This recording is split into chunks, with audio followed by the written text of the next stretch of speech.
Vamos a hablar con un dirigente muy importante de la República Argentina, de una entidad que está en esta próxima semana llevando adelante un evento que es la quinta edición y es importantísimo que se pueda seguir realizando año a año. Estamos hablando del sector agropecuario y el presidente de CRA, de la Confederación Rural Argentina, es Jorge Chemes. Jorge Chemes además es tambero, es de Entre Ríos y estamos saludándolo aquí en AM 1420 esta mañana. ¿Qué tal, Jorge? Marcelo Aymar lo saludo, ¿cómo está? ¿Qué tal, Marcelo? Buen día a los oyentes y gracias por el llamado. No, gracias a usted por estos minutos. Le quería consultar primero que a comienzos de octubre, cuando Martín Guzmán llevó adelante ciertas políticas para el sector que invariablemente intentaban corregir la carencia de dólares, bueno, todo lo que sabemos que está pasando en este tiempo, la subida del dólar blue, tratar de contener el contado con liqui. Usted puso un tuit en su cuenta y dijo que bueno que esa baja de 3 puntos porcentuales y en lo que tenía que ver con los derechos de exportación por un corto periodo iba a estimular solamente la liquidación de aquellas toneladas que están en manos de los exportadores más grandes y que evidentemente esos exportadores más grandes harían una toma rápida de ganancias, pero que tal vez no derramaría esa política del ministro de Economía Guzmán hacia el pequeño productor. Digo esto también porque hace un par de semanas en este programa tuvimos el placer de dialogar con el que fue en su momento el secretario de Agricultura durante la administración de Mauricio Macri, Ricky Negri, y Ricky Negri nos hablaba un poco de esto y queríamos tener como su punto de vista pasado un mes, porque esto fue a comienzos de octubre, esas declaraciones suyas, y si esto terminó sucediendo hoy en los primeros días de noviembre. Efectivamente, yo le diría de que hoy si hacemos un análisis de lo que pasó, está ocurriendo algo muy cercano a lo que nosotros planteábamos. ¿Y qué decíamos? Que con una baja del 3% de retenciones, que ni siquiera es por 90 días, porque es gradual, el 3% de retenciones en baja es los primeros 30 días, los segundos 30 días es un 2% y el tercer mes un 1%, con lo cual al tercer mes vuelven a reinstalar este 3% de reducción de retención. Esto no funciona como un incentivo para que el productor salga a vender. Esa es una de las causas primero, no es algo que entusiasme al productor ni lo invite a vender para poder seguir adelante. Pero hay un segundo lugar, o segundo tema importante, Sí. que ante la situación inestable en la que estamos económicamente en este país, el productor, si es que puede guardar algo de grano, porque hay que aclarar de que el 80% de los granos ya no los tiene el productor, lo tienen los exportadores y los industriales, lo poco que ha guardado es para resguardo y para mantener el poder adquisitivo que necesita para incorporar insumos para la próxima cosecha. Claro. O sea que es una forma de resguardar el poder de compra en su moneda propia, que es el grano. Entonces, hay una cuestión de temporalidad también, Jorge, porque las liquidaciones que tienen que ver con el sector agropecuario, la entrada de dólares por liquidación se dan en los meses de abril, mayo, fuertemente. Lógicamente, en el caso de soja es justamente la época de cosecha y es en la que el productor vende una proporción importante. Hay que pensar que el productor no le sobra plata, entonces cuando levanta la cosecha, lo primero que hace es pagar las deudas, porque hoy las tasas que hay que pagar son carísimas, entonces cosecha, entrega para pagar las deudas y lo que le queda se resguarda para poder seguir adelante. Por eso se genera esa temporalidad o esa concentración de venta en un momento del año. Por eso también agregamos que hoy mucho no le queda al productor en la mano. Sí. Ahora, ¿usted cree, Jorge, que esa política llevada adelante por Martín Guzmán y las reuniones que tuvo con el sector, no solamente con ustedes, sino también con la Cámara de la Industria Aceitera Argentina, con Idígoras, con Ciara, eso tiene que ver con que ha llegado tarde y la política desde la administración de Alberto Fernández sale un poco como a apagar ciertos incendios, o cree que en definitiva también llega tarde el gobierno porque hay una negativa desde que asume la administración de Alberto Fernández hacia las políticas que supone el sector que va a llevar adelante el gobierno de Alberto Fernández? Mire, yo creo que es la acumulación de medidas equivocadas. Primero, tenemos un gasto excesivo en el Estado que no condice con la recaudación que hay, con lo cual se genera la necesidad de una recaudación excesiva, donde el productor obviamente sale perjudicado porque la presión impositiva que tenemos es insostenible, pero el problema es que además como no hay un plan de gobierno, no hay una planificación, lo que se hace es ir tapando agujeros y llegamos a una situación en la cual el gobierno se quedó sin plata. Entonces apela a cualquier tipo de herramienta para ver si el que tiene un poco de cosecha guardada vende para generar recursos. Esto es imposible de sostener, porque son todas medidas de urgencia, usted lo acaba de decir, son medidas que salen a apagar el incendio. Y lo que hay que hacer es planificar y reestructurar todo el sistema de ingresos versus egresos. En definitiva, una política de gobierno, medidas económicas que apunten a una planificación y a una estabilidad, que es lo que se necesita para lograr tranquilidad y normalidad. Fíjese que inclusive con el movimiento de los mercados que tenemos, la diferencia cambiaria que existe, que ni siquiera sabemos lo que va a valer el dólar mañana, esto tampoco ayuda a esta tranquilidad o esta estabilidad que necesitamos. En conclusión, tenemos un nivel de desorden que no es lo adecuado como para lograr lo que está buscando el gobierno. Usted estaba hablando de desorden, y yo creo que el primer desorden más visible de la administración pasada de Mauricio Macri tuvo que ver con aquel anuncio, creo que en la primera semana, en donde empieza a bajar fuertemente los derechos de exportación hacia el sector agropecuario.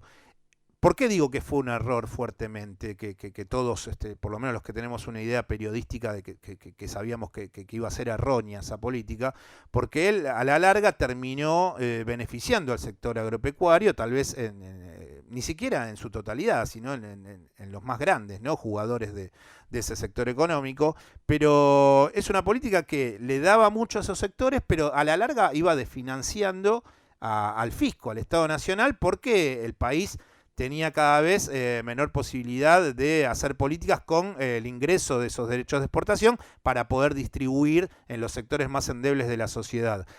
Me parece que ahí hay como ciertos secretos que fueron guardados durante los años de la administración de Mauricio Macri, y quería que usted me dijese si realmente es así, si considera que tanto las confederaciones como el sector agropecuario no sabía que eso iba a ser una política que a ustedes los iba a beneficiar, pero a la larga iba a dañarnos a todos como país, y también, en definitiva, va a terminar generando una crisis en los productores pequeños también, que tienen que ver con o están ligados con el campo argentino.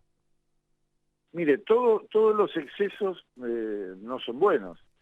Por eso yo siempre hablo de equilibrio, que hay que mantener un equilibrio en las cuentas fiscales, porque es fundamental para que, así como uno lo hace en su propia empresa y inclusive lo hace en su propia casa, ¿no? Hay que mantener un equilibrio entre lo que ingresa y egresa.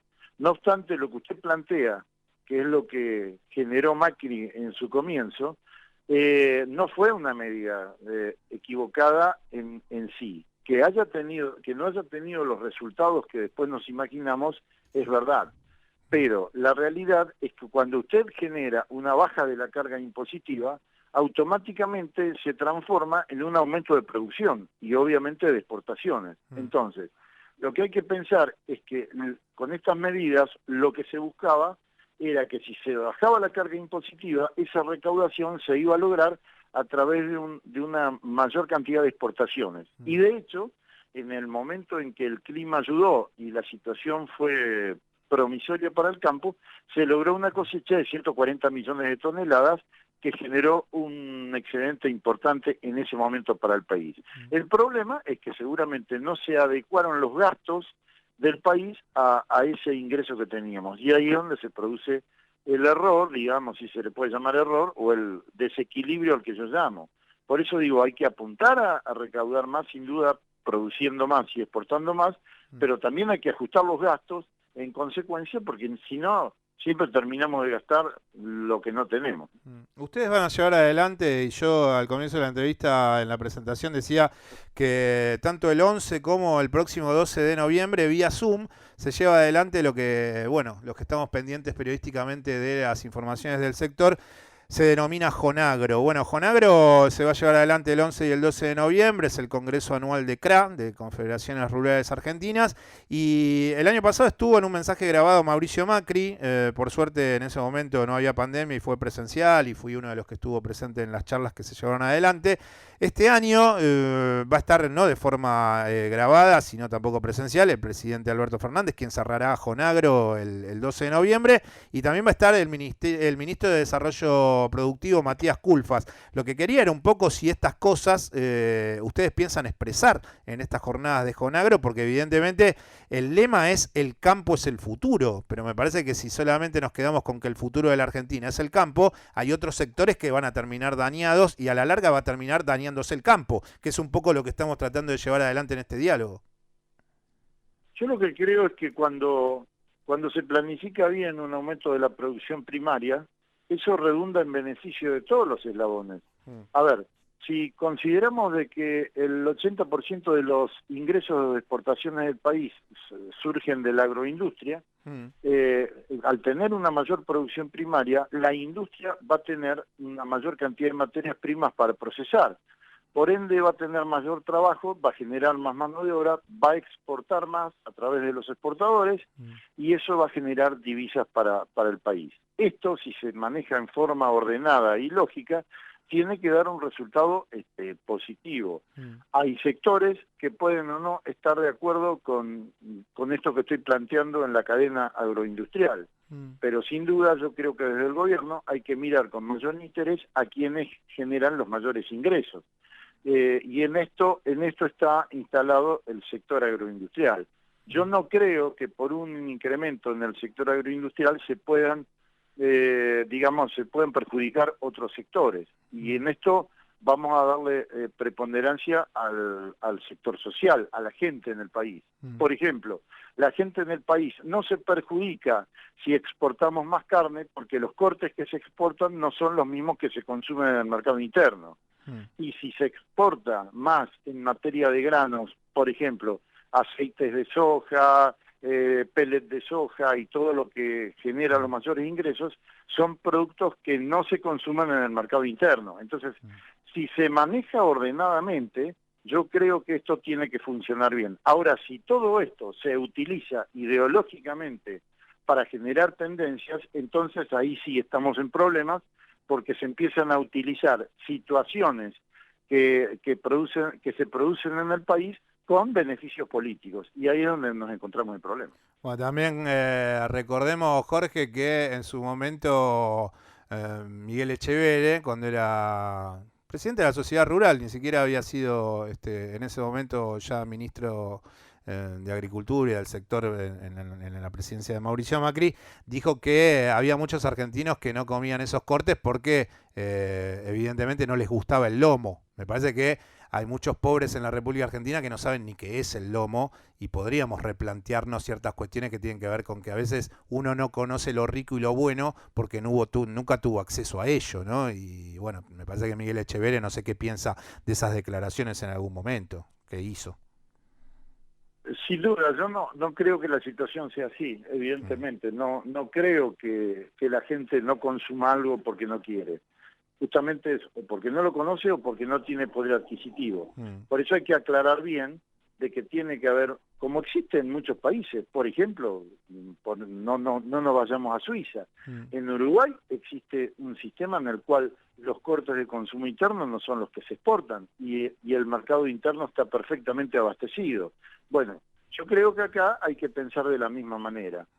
No creo yo tampoco de que la gente no coma carne en muchos casos porque no quiera. Es porque evidentemente a veces no se puede y hay sectores sociales que no tienen el poder adquisitivo necesario. Bueno, creo que hay que generar esas políticas desde el Estado para que todos los eslabones se vean, no sé si beneficiados, pero que todos tengan las mismas condiciones para poder llegar a tenerlo, y sobre todo si hablamos de alimentos. Y después de tantos años, Jorge, y bueno, terminando siendo el titular el presidente de CRA, ¿por qué considera que los jugadores más importantes del sector, cuando tienen que tomar decisiones políticas, aborrecen al peronismo, aborrecen al kirchnerismo, cuando tal vez en esos años, con sus más o con sus menos, fueron mucho más estables en sus economías y en sus formas de llevar adelante el comercio, que en estos 4 años de samba loca al cual nos arrastró la administración de Mauricio Macri? ¿Hay algo más allá? ¿Es una cuestión netamente ideológica? ¿Es yo voto algo que no vota mi peón? No, mire, si el sector agropecuario siempre estuvo cuestionando a los gobiernos, si se puede decir, peronistas, es porque las medidas que han venido desde el peronismo siempre estuvieron en detrimento de lo que es la producción agropecuaria. Si hacemos historia, podemos ver claramente que la mayor carga impositiva se produjeron en los gobiernos peronistas. Y la verdad es que no hay ninguna cuestión ideológica. Hay una cuestión de que se castiga al sector que más recursos le generan al país, que es un sector muy dinámico, un sector que reacciona ante cualquier estímulo. Entonces creo que es más que político o ideológico, es una cuestión de sentido común. Sí, lo que pasa es que tal vez cuando uno es presidente de un país, ¿cómo haces para tratar de llenarle la boca a la mayoría de los argentinos cuando claramente por la construcción económica de este país, el sector que es más pujante y que tiene el acceso a dólares y puede exportar es el sector agropecuario, ¿no? A mí me parece muy interesante. Nosotros le damos mucha validez a lo que sucede en la cotidianidad del campo argentino, porque somos convencidos que hay que tratar de unir esas cuestiones, y a veces creo que hay como ciertas miradas bastante sesgadas hacia las mayorías, ¿no? En algunos dirigentes del sector, y evidentemente sí, yo entiendo que la queja desde CRA o desde otras entidades agropecuarias tiene que ver por qué siempre a nosotros nos sacan a los impuestos, ¿no? Pero si seguimos así, evidentemente vamos a tener cada vez más pobres en la República Argentina. Bueno, tal vez habría que pensar en que lo que hay que ordenar es el gasto del Estado, porque el problema acá es que se gasta más de lo que entra. Es lo que hablábamos al principio de esta nota. Si hay un desequilibrio en las cuentas fiscales, tal vez hay que empezar a pensar de que hay que achicar el gasto del Estado, y a través de ese achique de gasto del Estado empezar a derivar fondos para que beneficien a la gente, que beneficien al país y al desarrollo y al crecimiento. Pero cuando analizamos las cuentas fiscales nos damos cuenta que realmente no solo se gasta más, sino que se gasta mal. Hay sectores que se gastan mal y ese dinero que se va no se recupera, y esto genera justamente los desbalances de los que estamos hablando. Es un país que tiene las cuentas muy desordenadas y que evidentemente hay que hacer cambios estructurales muy profundos que a veces a la política no le interesa o no quiere, y por eso estamos como estamos. Esperemos que eso pueda empezar a llevarse adelante. Creo que es muy interesante lo de Matías Culfas y lo de Alberto Fernández, que van a visitarlos en Jonagro el 11 y el 12 de noviembre. No sé si quiere decir algún anuncio final sobre eso, y bueno, evidentemente ellos saben muy bien, tanto el presidente como el ministro de Desarrollo Productivo, que el problema está ahí, y creo que de algún modo están como trazando algún puente imaginario al aceptar la invitación de Jonagro, que se va a llevar el 11 y el 12 de noviembre. Sí, efectivamente. Yo creo que la presencia de los ministros que van a estar, de los gobernadores de la provincia y el propio presidente de la Nación, están marcando claramente la importancia que tiene el sector agropecuario. Y bueno, eso realmente estimula, porque quiere decir que estamos en un lugar, no sé si llamarlo importante, pero creemos de que nos demuestran de que somos un segmento importante, sobre todo en lo que significa de desarrollo y crecimiento en el país. El 11 y el 12 en Jonagro van a ser 2 jornadas donde se va a generar el ámbito donde podamos discutir esto, donde desde el gobierno se muestre claramente cuál es el objetivo y hacia dónde quiere ir el gobierno con el campo, y bueno, es justamente lo que tenemos que poner en claro para que todo el mundo sepa qué va a pasar con el gobierno, qué va a pasar con el campo y definitivamente qué va a pasar con este país. Muchísimas gracias por estos minutos, Jorge, como siempre. Estaremos hablando próximamente y buen fin de semana. Le mando un abrazo. Gracias, igualmente a ustedes. Un abrazo y espacio. Chau, Jorge. Bueno, le decimos a la audiencia que esta semana va a haber noticias sobre el sector agropecuario porque CRA lleva adelante estas jornadas. Quien estaba hablando con nosotros era el presidente de Confederaciones Rurales Argentinas, Jorge Chemes. Nosotros estamos haciendo Pasó a Lore.